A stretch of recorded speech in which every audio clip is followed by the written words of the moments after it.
Hello everyone, నమస్తే. Welcome to Anjali home point. ఇవాళ video అనేది చాలామంది లేడీస్కి యూజ్ఫుల్ అవుతుందండి.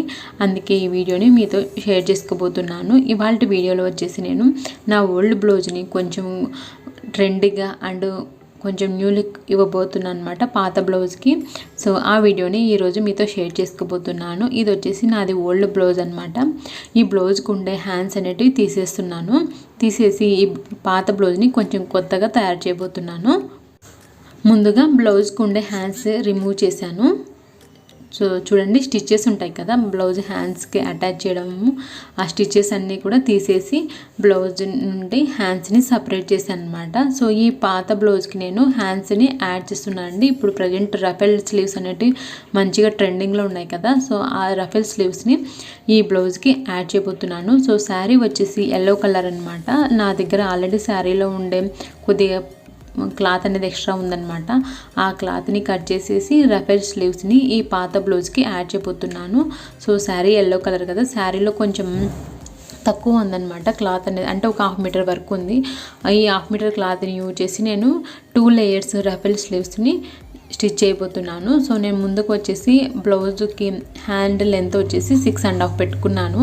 అంటే అది మన ఇష్టం అండి, మీ హ్యాండ్ ఎంత పొడవు ఉంటే అంత పొడవు పెట్టుకోవచ్చు. నాది వచ్చేసి 6.5, ఒక 1/2 ఇంచ్ వచ్చేసి స్టిచెస్లోకి పెట్టాను. అండ్ పైన ఇంకో లేయర్ వస్తుంది కదా, నేను ఇక్కడ 2 లేయర్స్, ఇది వచ్చేసి 5 ఇంచెస్ మార్కింగ్ చేసుకున్నాను. అండ్ పై లేయర్కి కింద లేయర్కి వచ్చేసి నేను 1.5 ఇంచ్ గ్యాప్ అనేది ఇచ్చాను.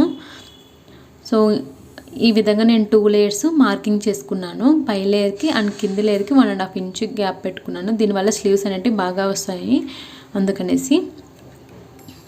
సో చూడండి, ఈ విధంగా 2 సైడ్స్, అంటే హ్యాండ్స్కి 2 సైడ్స్ కూడా ఈ విధంగా మార్కింగ్ చేసుకోవాలి.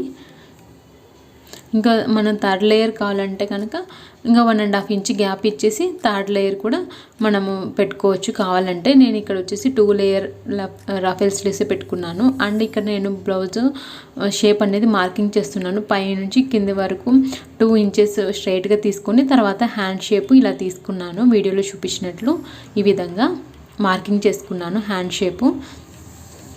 ఇలా మార్కింగ్ చేసుకున్న హ్యాండ్ని కట్ చేసుకోవాలి.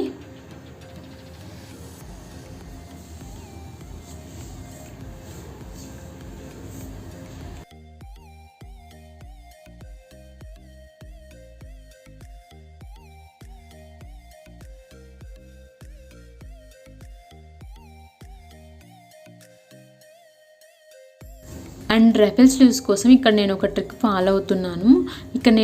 ఇక్కడ చూడండి, నేను వీడియోలో చూపించినట్లు ఇలా డిజార్డర్గా కట్ చేస్తున్నాను. సో ఇలా కట్ చేసి మనం జిగ్జాగ్ చేయగానే మనకి మంచిగా హ్యాండ్ షేప్ అనేది వస్తుంది. వైర్ పెట్టైనా జిగ్జాగ్ చేసుకోవచ్చు, లేదంటే నార్మల్గా అయినా కూడా జిగ్జాగ్ చేసుకోవచ్చు. ఇక్కడ నేను అంటే నా దగ్గర తక్కువ క్లాత్ అనమాట, ఆ తక్కువ క్లాత్లో రఫెల్ స్లీవ్స్ రావాలనేసి ఈ విధంగా కట్ చేస్తున్నాను.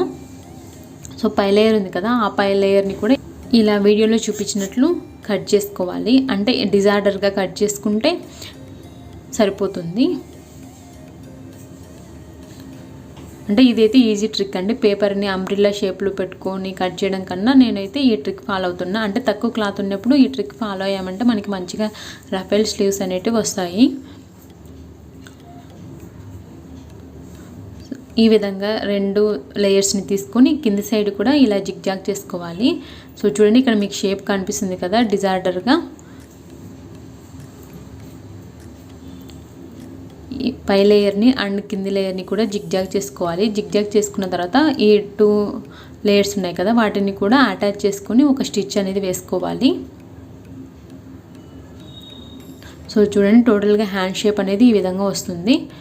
కింద జిగ్జాగ్ అయిపోయిన తర్వాత పైన కూడా ఇలా ఒక స్టిచ్ వేసుకున్నామంటే కదలకుండా నీట్గా ఉంటుంది. సో చూడండి, ఫైనల్గా జిగ్జాగ్ చేసిన తర్వాత ఈ విధంగా వచ్చాయన్నమాట స్లీవ్స్ అనేటివి. అంటే తక్కువ క్లాత్ ఉన్నప్పుడు ఈ ట్రిక్ ఫాలో అయ్యామంటే మనకి రఫెల్ స్లీవ్స్ అనేది షేప్ నీట్గా వస్తుంది. క్లాత్ ఎక్కువగా ఉంటే అంబ్రిల్లా షేప్లో కట్ చేసుకోవచ్చు. సో నేను క్లాత్ తక్కువగా ఉండడంతో ఇలా కట్ చేసుకొని జిగ్జాగ్ చేసుకున్నాను. వైర్ పెట్టి జిగ్జాగ్ చేసామంటే ఇంకా పఫ్గా వస్తాయన్నమాట. ఇక్కడ నేను వైర్ పెట్టకుండా నార్మల్గానే జిగ్జాగ్ చేశాను. సో చూడండి, షేప్ అనేది నీట్గా వచ్చింది తక్కువ క్లాత్తో కూడా. ఈ విధంగా 2 హ్యాండ్స్కి నేను రెడీ చేసుకున్నాను. ఇలా రెడీ చేసుకున్న స్లీవ్స్ని బ్లౌజ్కి అటాచ్ చేసుకోవాలి. కరెక్ట్ షోల్డర్ పాయింట్ నుంచి ఈ విధంగా అటాచ్ చేసుకోవాలి, front side and back side కూడా. అండ్ ఇంకో హ్యాండ్ కూడా ఇదే విధంగా అటాచ్ చేసుకోవాలి. బ్లౌజ్కి అటాచ్ చేసుకునేటప్పుడు బ్లౌజ్కి ఫ్రంట్ సైడ్ వస్తుంది కదా, ఆ హ్యాండ్కి షేప్ తీసుకొని షోల్డర్ నుంచి జాయిన్ చేసుకోవాలి హ్యాండ్స్ని. ఇలా రెండు సైడ్లు కూడా బ్లౌజ్కి హ్యాండ్స్ని అటాచ్ చేసుకోవాలి.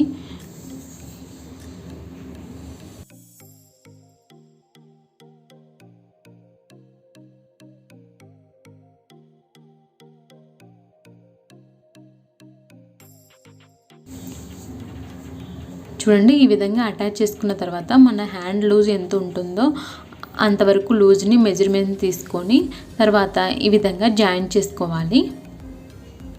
ఇలా జాయిన్ చేసుకోవాలి. ఎంత లూజ్ ఉంటుందో మనకి ఆర్మ్ హోల్ దగ్గర అండ్ హ్యాండ్ లూజు ఎంత ఉందో అంతవరకు చూసుకొని ఈ విధంగా ఒక స్టిచ్ వేసుకోవాలి పైనుంచి కింది వరకు.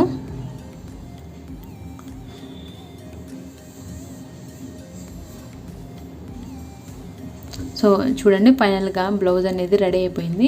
అండ్ ఇంకో సైడ్ కూడా హ్యాండ్ అటాచ్ చేసుకున్న తర్వాత ఫైనల్గా అవుట్పుట్ అనేది ఎలా ఉందో చూపిస్తాను.